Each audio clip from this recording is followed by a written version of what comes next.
Hello everyone, welcome back to our channel village వంటలు. ఈరోజు మన వీడియో వచ్చేసి గోంగూర చికెన్ రెసిపీ అండి. చాలా బాగుంటుంది, ఒకసారి మీరు కూడా ట్రై చేయండి. ఎప్పుడు చేసుకునే చికెన్లా కాకుండా ఇలా గోంగూర రెసిపీ అనేది ఒకసారి ట్రై చేసి చూడండి, చాలా టేస్టీగా ఉంటుంది. ఇక మనం వీడియోలోకి వెళ్ళిపోదాం. ముందుగా మనము స్టవ్ వెలిగించేసుకొని స్టవ్ మీద ఒక వెడల్పాటి ప్యాన్ పెట్టుకోవాలండి. ఆ ప్యాన్ కొద్దిగా వేడెక్కిన తర్వాత ఇక్కడ నేను 2 టేబుల్ స్పూన్స్ ఆఫ్ ఆయిల్ తీసుకుంటున్నాను. నేను 1/2 kg వరకు చికెన్ తీసుకున్నాను అండి, అందుకని నేను ఇక్కడ 2 టేబుల్ స్పూన్స్ వరకు తీసుకుంటున్నాను. ఇప్పుడు నూనె అనేది కొద్దిగా వేడెక్కిన తర్వాత నేను ఇక్కడ 1 టేబుల్ స్పూన్ వరకు జీలకర్ర అనేది తీసుకుంటున్నాను. ఇలా జీలకర్ర కూడా కొద్దిగా వేగిన తర్వాత ముందుగా కట్ చేసుకొని పెట్టుకున్న ఉల్లిపాయ ముక్కలు 2 తీసుకున్నాను నేను. ఇలా 2 ఉల్లిపాయ ముక్కల్ని కట్ చేసుకొని పెట్టుకొని మనము ఈ ఆయిల్లో అనేది వేసేసుకుందాము. ఇలా ఉల్లిపాయ ముక్కలు వేసుకున్న తర్వాత బాగా మిక్స్ చేసేసుకొని ఒక 2 to 3 minutes వరకు బాగా కుక్ అవ్వనివ్వండి మూత పెట్టేసుకొని.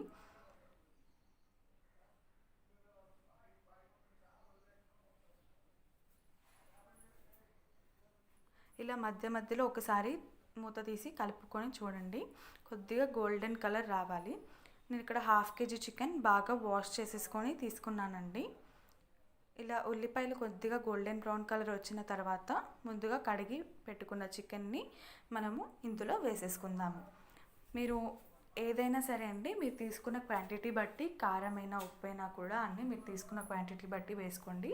నేను ఇక్కడ అన్నీ కూడా 1/2 kg చికెన్కి చూపిస్తున్నాను. ఇలా చికెన్ అనేది బాగా మిక్స్ చేసేసుకొని మూత పెట్టేసుకొని ఒక 4 to 5 minutes వరకు బాగా కుక్ చేసేసుకోండి. చికెన్ నుండి వాటర్ వచ్చేంత వరకు కూడా మనము బాగా కుక్ చేసుకోవాలన్నమాట మూత పెట్టేసేసుకొని. ఇలా ఒక 2 minutes అయిన తర్వాత మూత తీసి చూస్తే ఇలా మనకి వాటర్ అనేది మొత్తం ఫామ్ అవుతుంది. సో మళ్ళీ మూత పెట్టేసుకొని ఒక 3 minutes వరకు కుక్ చేసుకుందాము. ఈలోపు మనం గోంగూర చికెన్ అన్నాం కదా, అందుకు సపరేట్గా స్టవ్ వెలిగించుకొని ఒక చిన్న ప్యాన్ తీసుకోండి. ఆ ప్యాన్ కొద్దిగా వేడైన తర్వాత ఒక చిన్న 1 టేబుల్ స్పూన్ ఆఫ్ ఆయిల్ తీసుకోండి. ఒక చిన్న టీ స్పూన్ ఆఫ్ ఆయిల్ తీసేసుకొని ముందుగా నేను ఇక్కడ 1/2 kg చికెన్కి నేను ఇక్కడ 2 cups ఆఫ్ గోంగూర అనేది తీసుకున్నాను. మీరు ఎక్కువ చికెన్ తీసుకుంటే ఎక్కువ తీసుకోండి.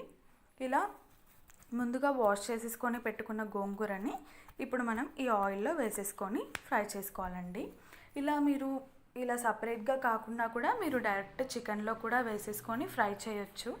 అది కారం అంతా వేసుకున్న తర్వాత మనం వేసుకోవాలి, కానీ అలా చేసుకుంటే కొద్దిగా జిగురుగా ఉంటుంది.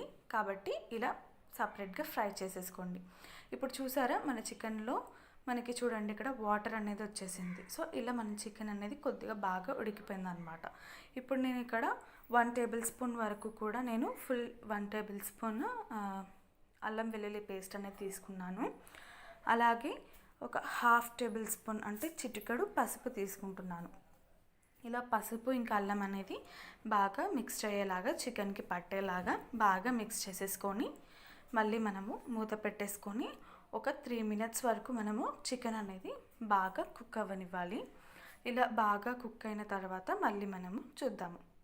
ఒక 3 minutes తర్వాత మళ్ళీ మనం ఓపెన్ చేసి చూస్తే మనకి కొద్దిగా ఆయిల్ అనేది అలా ఫ్లోట్ అవుతూ ఉంటుంది. ఇప్పుడు నేను ఇక్కడ 2 టేబుల్ స్పూన్స్ వరకు కూడా కారం అనేది తీసుకున్నాను. అలాగే ఒక 1/2 టేబుల్ స్పూన్ వరకు సాల్ట్ అనేది తీసుకుంటున్నాను. మీరు మీకు టేస్ట్కి తగినంత తీసుకోండి. ఇలా ఉప్పు కారం కూడా బాగా మన చికెన్కి పట్టేలాగా బాగా మిక్స్ చేసేసుకొని మూత పెట్టేసుకొని ఒక 5 minutes వరకు కూడా మనము చికెన్ని బాగా కుక్ అవ్వనివ్వాలండి. అప్పుడే మనకి చికెన్కి ఉప్పు ఇంకా కారం అనేది బాగా పడుతుందన్నమాట. ఇలా 5 minutes తర్వాత మనము ఓపెన్ చేసి చూస్తే ఇలా మనకి బాగా కుక్ అయిపోయి ఉంటుంది. ఇప్పుడు మనము ముందుగానే తీసుకున్నాం కదా, మనం ముందుగా కుక్ చేసుకొని పెట్టుకున్నాం కదా గోంగూర, ఆ గోంగూర అనేది తీసుకుందాము. ఇలా ముందుగా కుక్ చేసుకొని పెట్టుకొని వాళ్ళైతే ఇప్పుడు డైరెక్ట్గా వేసేసుకొని కూడా ఫ్రై చేయొచ్చు. ఇలా మనకి ఆయిల్ అనేది బాగా ఫ్లోట్ అవ్వాలి. సో మళ్ళీ మనం మూత పెట్టేసుకొని ఒక 2 minutes తర్వాత తీసుకొని నేను ఇక్కడ 1 టేబుల్ స్పూన్ వరకు ధనియా పౌడర్ అలాగే 1/2 టేబుల్ స్పూన్ వరకు మసాలా అనేది తీసుకున్నాను. అవి వేసేసుకొని మనం బాగా మిక్స్ చేసేసుకోవాలి. బాగా మిక్స్ చేసేసుకొని మూత పెట్టుకొని ఒక 2 మినిట్స్ వరకు బాగా కుక్ అవ్వనివ్వండి. 2 మినిట్స్ తర్వాత చూస్తే మనకి చికెన్ అనేది రెడీ అయిపోయిందండి. ఇంకా మనము కొత్తిమీర వేసేసుకొని మూత పెట్టేసుకొని స్టవ్ ఆఫ్ చేసేసుకుంటే మన చికెన్ కర్రీ అనేది ready. Please do subscribe our channel for more.